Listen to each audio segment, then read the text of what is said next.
My name is Gaby, and the topic for meditation this week is me who feels intimidated.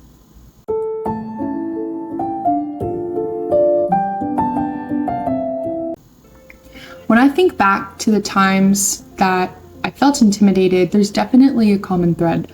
As a child, I really felt intimidated in group settings. So whether it was school, whether it was camp, whether it was playing sports, I really longed to connect with others and feel like I belonged, but at the same time, I was really, really scared. I was scared that if people saw me as I really am, they'd reject me. So I stayed really quiet. I was afraid to stand out. I was afraid to be seen.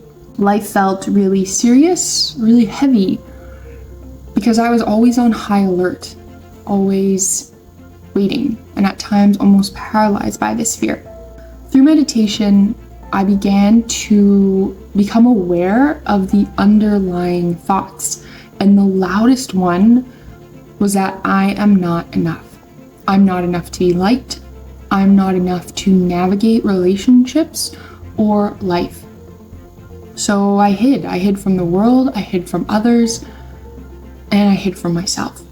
As I meditated, it really felt like this loosening of this really tight blanket that I'd been suffocating in and didn't even realize.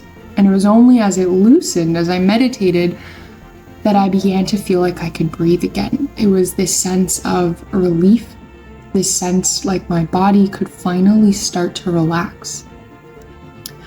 And I realized that actually it wasn't the world, it wasn't others that were intimidating me or making me feel intimidated. It was my own insecurities, my own fears, my own thoughts.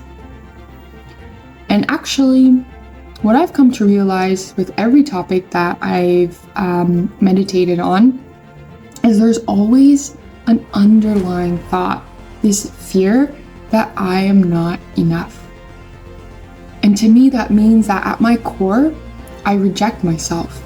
And just to be able to realize that, because of meditation, I'm really grateful.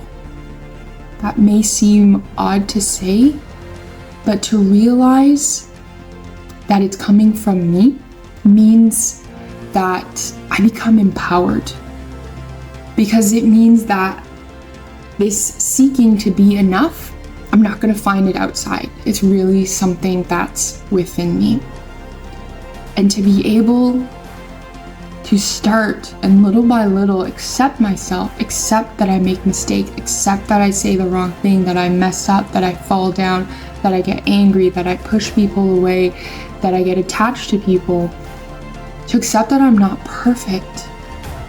Now I feel like I can truly grow because it's not from a place of fear, but it's from a place of love.